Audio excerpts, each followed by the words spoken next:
হতাশা মাদক দিয়ে দূর হয় না। হতাশা দূর হবে, বলে দিব, তিনটা জিনিস, মাত্র তিনটা। কয়টা ভাই? এক, 5 ওয়াক্ত নামাজ। এক কি? নামাজে আপনি অজু করে সিজদা দেন, ইনশাল্লাহ আপনার মনে প্রশান্তি না আসলে আমাকে এসে বলেন যে আসে না। চোখের পানি, মনের আবেগ যা আছে আপনার ভিতরে, কষ্ট, দুঃখ, যন্ত্রণা, সব আল্লাহকে ঢেলে দিবেন ইনশাল্লাহ। নিজের আবেগ ধরে রাখবেন এখানে, আপনি আল্লাহর জন্য ঢেলে দিবেন। মানুষকে আবেগ দেখা কি না? মানুষ আপনার চোখের পানির মর্ম বুঝবে? মানুষ কি মানুষের চোখের পানির মর্ম বুঝে? আপনার পিতা যদি মারা যায়, আমার কাছে এসে দোয়া চান, কান্নাকাটি করে, আমি দোয়া করতে পারবো, কিন্তু আমি কিন্তু আপনার ফিলিংসটা বুঝতে পারবো না। আপনার অনুভূতি কে বুঝতে পারবেন? আল্লাহ পাক আপনার ঘাড়ের রগের চেয়েও কাছে আছে। সুবহানাল্লাহ, সুবহানাল্লাহ, আল্লাহ পাক ঘাড়ের রগের চেয়ে কাছে আছে। গতকালকে বাংলাদেশের একজন বরেণ্য আলেমের সাথে একটা কনফারেন্সে ছিলাম।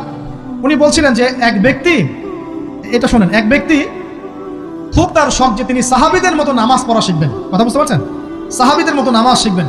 তো একজন বরেণ্য আলেমের কাছে এসেছেন, এসে বলছেন যে আমাকে সাহাবীদের মতো নামাজ শিখিয়ে দেন।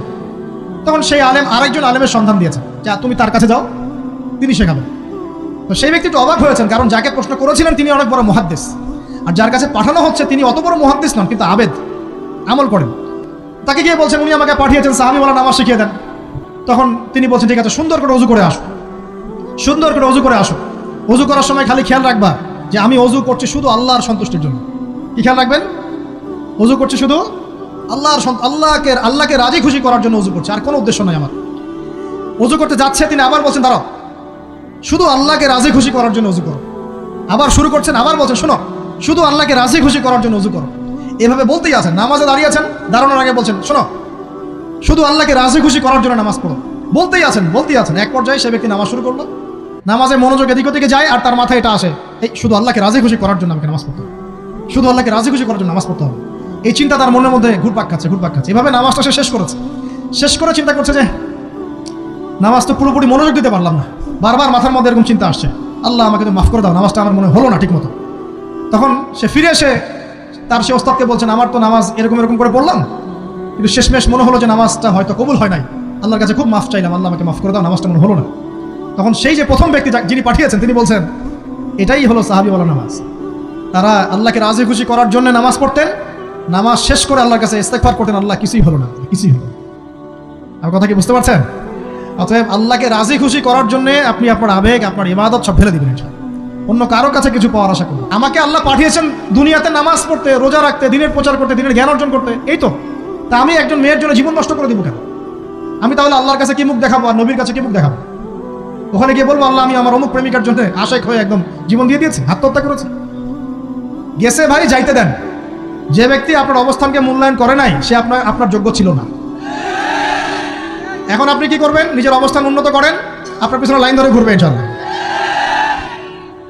এটাই বাস্তবতা। দুনিয়া খুব খারাপ জিনিস। মানুষের অবস্থানকে মূল্যায়ন করে, মানুষের অবস্থানকে মূল্যায়ন করে, কিন্তু আল্লাহ রাব্বুল আলামিন আপনাকে সর্বাবস্থায় ভালোবাসেন। আলহামদুলিল্লাহ। এই যে আমরা এখন অনেক পাপ করছি না, আল্লাহ কি আমাদেরকে আযাব দিয়ে ধ্বংস করে দিয়েছেন? আল্লাহ পাক এখনো আমাদেরকে ভালোবাসেন, রহম করেন, আল্লাহ পাক অপেক্ষা করছেন কখন তওবা করবে, আমি তওবা কবুল করব।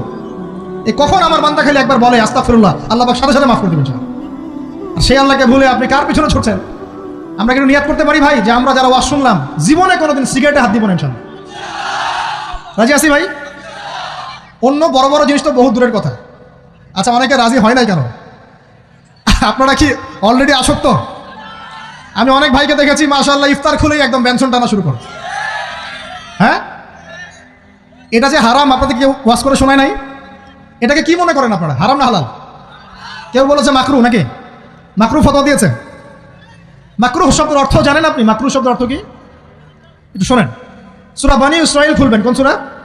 সূরা বনী ইসরাঈল। আল্লাহ পাক বলছেন আমি বনু ইসরাঈলকে এই কাজগুলো করতে নিষেধ করেছি। কোন কাজ? জেনা করো না, জেনার ধার কাছে যেও না, এতিমের মাল আত্মসাৎ করো না, শিরিক করো না ইত্যাদি। যারা আলেম আছেন তারা আমার কথা বুঝবেন। এই কাজগুলোর পরে আল্লাহ পাক বলছেন যে এই প্রত্যেকটা কাজ আল্লাহর কাছে মাকরুহ, অপছন্দের। কিসের? অপছন্দ। তাহলে এটাকে আপনি সহজ মনে করছেন? নিয়াত করি আল্লাহ পাকের সন্তুষ্টির জন্য আমরা কোনোদিনও মাদকের সাথে সম্পৃক্ত হব না ইনশাআল্লাহ। আর বিশ্বাস করেন শুধুমাত্র মাদকদ্রব্য নিয়ন্ত্রণ অধিদপ্তর এই আইন কানুন এগুলো দিয়ে, জরিমানা দিয়ে মানুষকে মাদক ছাড়ানো যাচ্ছে না, যাবে না। কেন যাবে না এটা আপনারা খুব ভালো করেই জানেন, আমি বলতে চাচ্ছি না। অনেক সময় মাদক বিরোধী কনসার্ট করে মানুষ, মাদক বিরোধী কনসার্টে ওঠার আগে এক বোতল ডাইল খেয়ে আসে আগে। এগুলো কি বাস্তব কথা বলছি না অবাস্তব কথা বলছি? আমাদের যুবক ভাইরা কোশ্চিন কালেও মাদকের ধার কাছে যাবেন না ইনশাআল্লাহ। একটা হাদিস খালি মনে রাখেন, একটা, এই হাদিসটা মনে রাখেন। নবী সাল্লাল্লাহু আলাইহি ওয়াসাল্লাম বলেছেন, কেউ যদি মাদকদ্রব্য সেবন করে তার 40 দিনের নামাজ কবুল হবে না। সিগারেট একটা খেয়েছি, 40 দিন নামাজ নাই। এরপর যদি সে তওবা করে আল্লাহ মাফ করে দিবেন। আবার যদি মাদক খায় আবার 40 দিন কবুল হবে না। যদি আবার তওবা করে আল্লাহ মাফ করে দিবেন। আবারও যদি খায় আবারও 40 দিন কবুল হবে না। আবারও তওবা করলে আল্লাহ আবার মাফ করে দিবেন। চতুর্থবার সে যদি মাদক খায়, আল্লাহ রাসূল সাল্লাল্লাহু আলাইহি ওয়াসাল্লাম বলছেন, আল্লাহ পাক কিয়ামতের মাঠে তাকে তিনাতুল খাবাল পান করাবেন। কি পান করাবেন? তিনাতুল খাবাল। সাহাবীরা বললেন, ইয়া রাসূলুল্লাহ, এটা কি? তিনাতুল খাবাল কি? নবী সাল্লাল্লাহু আলাইহি ওয়াসাল্লাম বলছেন, এটা হচ্ছে জাহান্নামীদেরকে আযাব দেওয়ার পর তাদের রক্ত মাংসের যে পুঁজ বের হবে, এই যে ড্রিঙ্কস, জাহান্নামের হার্ড ড্রিঙ্কস, এই ড্রিঙ্কসের নাম হলো তিনাতুল খাবাল। আল্লাহ পাক আমাদের সবাইকে মাদক থেকে বাঁচিয়ে রাখে। আমল হচ্ছে কোরআন তেলাওয়াত। যে ব্যক্তি কোরআন তেলাওয়াত করতে পারে নিয়মিত, তার মনের মধ্যে এই হতাশা, এই ভীরুতা, এই কাপুরুষতা কিচ্ছু আসবে না ইনশাআল্লাহ। আমি গ্যারান্টি দিচ্ছি আপনাকে, হতাশা আসবেই না আপনার মনে, যদি আপনি কোরআন বুঝতে পারেন। কোরআনের একটা আয়াত নিয়ে কোনো সময় দেখা যায় 2-3 ঘন্টা সময় পার হয়ে যাচ্ছে, আয়াতটা ছেড়ে সামনে যেতে পারছি না। কোরআনের ভিতরে ঢুকলে আপনি দুনিয়ায় ভুলে যাবেন কি হচ্ছে আশপাশে। আমি এমন অনেক আলেমকে দেখেছি যে একটা বই, পাতলা একটা বই, আরবি বই নিয়ে পড়া শুরু করেছেন, ওই যে ফজরের পরে জোহরের ওয়াক্ত হয়ে যাচ্ছে, বইটাই শেষ করতে পারেনি। বুঝতে পারবেন না, যখন আপনি ইলমের ভিতরে ঢুকে যাবেন, কোরআনের ভিতরে, হাদিসের ভিতরে, আপনার দুনিয়ার খেয়ালই নাই। একজন আলেম, তিনি এক রাত্রে একটা বই লিখেছিলেন, চটি বই, এক রাত্রের মধ্যে। বলা হচ্ছে, তার সম্পর্কে বলা হচ্ছে যে রাতের খাবার তাকে দেওয়া হয়েছে, যে আপনি এটা খেয়ে নেন। তো খাবারটা পাশেই আছে, খাবারটা খাবো, এটা লিখে খাবারটা খাবো, এরকম তার চিন্তা ছিল। ফজর হয়ে গেছে, বই লিখাও শেষ, খাবার এই অবস্থায় পড়ে আছে, ডুবে গেছেন ভিতরে, খাওয়ার মাথায় খেয়াল নাই। এরকম হয়। একজন মনীষী, বিখ্যাত মনীষী, রিয়াদুস সালেহিন কিতাবের রাইটার, সংকলক আল্লামা নববী রাহিমাহুল্লাহ, এরকম সারা রাত চলে গেছে, পাশে 2টা খেজুর, ওই 2টা খেজুর খাওয়ারই সময় পান। হাদিস নিয়ে গবেষণা করতে রাত পার হয়ে গেছে। আমি বলতে চাচ্ছি, যখন ইলমের ভিতরে, কোরআন হাদিসের ভিতরে ঢুকে যাবেন, আপনার দুনিয়ার খেয়াল আপনার চলে যাবেন ইনশাআল্লাহ। এই টেনশন, হতাশা, এই সেই বাদ, তখনই আল্লাহ পাক আপনাকে তার পক্ষ থেকে রহমত দিবেন, বরকত দিবেন, আল্লাহ আপনার দুনিয়ার কাজগুলো করে দিবেন ইনশাআল্লাহ। তখন দেখবেন কেউ আপনার দুনিয়ার ওই কাজটা করে দিয়েছে, কেউ ওই কাজটা করে দিয়েছে, কেউ বাসায় খাবার পাঠিয়ে দিয়েছে, আল্লাহ পাকই এগুলো করাই দিবেন ইনশাআল্লাহ। তো প্রিয় ভাইরা, মাদকে যাবো না আল্লাহর কাছে আসবো? 2 নাম্বার কোরআন তেলাওয়াত, 3 নাম্বার আল্লাহর জিকির। 3 নাম্বার কি ভাই? আল্লাহর জিকির। চলতে ফিরতে সব সময় মুখ চলতে থাকবে, মুখ না চললেও মনে মনে মন তাজা থাকবে, মনে মনে জিকির হতে থাকবে। মনে মনে জিকির করতে পারেন? মুখ নড়বে না, কিন্তু মনে মনে আপনার একটা জিকির হতে থাকবে, সুবহানাল্লাহ, আলহামদুলিল্লাহ, লা ইলাহা ইল্লাল্লাহ, আল্লাহু আকবার। পারা যাবে? পারে। মানুষের মন কখনো চুপ করে থাকে না, কিন্তু মানুষের মন অলওয়েজ কিছু না কিছু চিন্তা করতে থাকে না, যতক্ষণ না ঘুমায় মানুষ। তো প্রিয় ভাইরা, বেশি বেশি জিকির করবো, সুবহানাল্লাহ, আলহামদুলিল্লাহ, লা ইলাহা ইল্লাল্লাহ, আল্লাহু আকবার, লা হাওলা ওয়ালা কুওয়াতা ইল্লা বিল্লাহ, এগুলো চলতে থাকবে। আল্লাহ পাক তৌফিক দান করুন, আমিন। আমরা আমাদের সমাজে যুবকদেরকে এরকম টিকটকে দেখছি, অনলাইনে আসক্ত দেখছি, জেনায় আসক্ত দেখছি, পর্নোগ্রাফিতে আসক্ত দেখছি। আমরা দেখছি আমাদের যুব সমাজকে মাদকে আসক্ত, কিশোর গ্যাংয়ে আসক্ত। এইগুলো কি আমাদের কাম্য ছিল ভাই? আমাদের কাম্য ছিল? এই অবস্থায় কি যুব সমাজ আল্লাহ পাকের দিনের পতাকা হাতে নিয়ে আল্লাহর জমিনে দিন কায়েম করতে পারবে কিনা? একটু আমাকে উত্তর দেন দেখি। এখন এই অবস্থায় পারবে? অতএব অবস্থার উন্নতি করতে হবে কিনা? উন্নতির জন্য রাজি আছি কিনা ইনশাআল্লাহ? আমরা চাই কি আল্লাহ পাকের দিনটা আল্লাহর জমিনে প্রতিষ্ঠা লাভ করুক, আল্লাহর দিন সবার ঘরে ঘরে পৌঁছে যাক, আল্লাহ পাকের দিনের যে সৌন্দর্য সবাই সেটাই, এই সৌরভটা সবাই পাক। আমরা চাই কিনা? সমাজে শান্তি প্রতিষ্ঠা হোক, আবার সেই রাসূলের মতো যুগ চলে আসুক, আমরা চাই কিনা? অতএব আমাদের সবাইকে যৌবনের এই প্রলোভনগুলো থেকে বেরিয়ে এসে আল্লাহ পাকের ইবাদতে আত্মনিয়োগ করতে হবে। আল্লাহ পাক আমাদের সবাইকে তৌফিক দান করুন, বলি আমিন। আমাদের সবাইকে আল্লাহ রাব্বুল আলামিন কোরআন এবং হাদিসের গভীর জ্ঞান অর্জন করার তৌফিক দান করুন, বেশি থেকে বেশি ইবাদত করার তৌফিক দান করুন। আল্লাহ পাক সবাইকে হারাম সমস্ত রিজিক থেকে বাঁচিয়ে রাখুন, জেনা, ব্যভিচার এবং নারীর ফিতনা, মাদক থেকে আল্লাহ বাঁচিয়ে রাখুন। আল্লাহ পাক আমাদের সবাইকে হালাল রিজিক, হালাল সম্পর্ক যথেষ্ট করে দিন। আল্লাহ পাক আমাদের সবাইকে যেন দিনের দাওয়াতের মেহনত করার তৌফিক দান করেন এবং আলেম ওলামার সাথে পরামর্শ করে দিন শেখার এবং বোঝার তৌফিক দান করেন। যুবতী দিনী বোনদের জন্য, এখানে বোনরা আছেন না? আছেন কি না? দিনী বোনরা আছেন? একটা নসিহত দিনী বোনদের জন্য আমি একটা নসিহত করতে চাচ্ছি, একটা নসিহত। আমার এই একটা নসিহত একটু মন দিয়ে শুনুন প্রিয় দিনী বোন। রাসূলুল্লাহ সাল্লাল্লাহু আলাইহি ওয়াসাল্লাম আমাদের দিনী বোনদের জন্য জান্নাতে যাওয়ার একটা ফর্মুলা বলে দিয়েছেন। আমি কি বলবো সেটা? আচ্ছা, রাসূলুল্লাহ সাল্লাল্লাহু আলাইহি ওয়াসাল্লাম বলেছেন, আমাদের দিনী বোনেরা, আমাদের মায়েরা, এই নারী জাতি মাত্র 4টা কাজ করলে জান্নাতের যে কোনো দরজা দিয়ে ইচ্ছা প্রবেশ করতে পারবেন। খুশি হন নাই? কয়টা কাজ?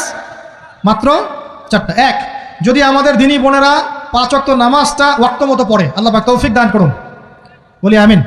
2 নাম্বার, যদি তারা রমাদান মাসের রোজাটাকে ঠিক মতো আদায় করতে পারে।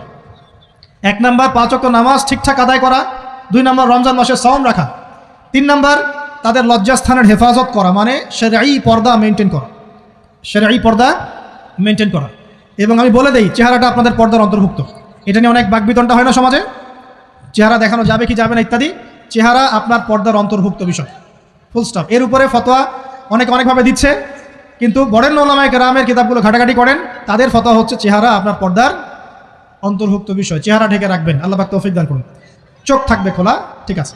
4 নাম্বার, স্বামীর আনুগত্য করতে হবে। স্বামীর আনুগত্য, এই যে আনুগত্য শব্দ শুনলেই মানুষের একটা মানে নেগেটিভ ধারণা তৈরি হতে পারে। স্বামীর আনুগত্য মানে কি আমি তার দাসত্ব করব? আনুগত্য মানে, প্রিয় দিনী বোন, আনুগত্য মানে দাসত্ব নয়। আনুগত্য মানে কোরআন সুন্নাহর যে বিধানগুলো আপনার স্বামী আপনাকে পালন করতে বলবে, আপনি সেগুলো করবেন, আপনি করতে বাধ্য। কিন্তু স্বামী যদি কোরআন সুন্নাহর বাইরে কিছু করতে বলে, সেটা মানতে আপনি বাধ্য নন। স্বামী যদি আপনাকে বলে যে সুদ খাও, এই সুদি এনজিওতে আসো, নাম লেখাও। স্বামী যদি আপনাকে বলে যে আসো বেপর্দায় বাইরে যাই, সাজুগুজু করে বের হও, চলো ঘুরে আসে বেপর্দায়। স্বামী যদি বলে দেবরকে একটু খাবারটা দিয়ে আসো, আমার অফিসের কলিগ আসছে, খাবার পরিবেশন করো, আসো ডাইনিংয়ে আসো, এই যে হারাম কাজ, বেপর্দার আদেশ করছে, সুদের আদেশ করছে, আপনি সেগুলো পালন করবেন না। কিন্তু হালাল বৈধ যে কোনো বিষয় আপনি স্বামীর আনুগত্য করবেন, এটা আপনার উপর ফরজ। এই 4টা কাজ যদি আপনি করতে পারেন, জান্নাতের যে কোনো দরজা দিয়ে ইচ্ছা আপনি প্রবেশ করতে পারবেন ইনশাআল্লাহ। আল্লাহ পাক আমাদের দিনী বোনদেরকে এই 4টা কাজ করার তৌফিক দান করুন। আমাদের সবাইকে আল্লাহ পাক জান্নাতের জন্য কবুল করুন, বলি আমিন।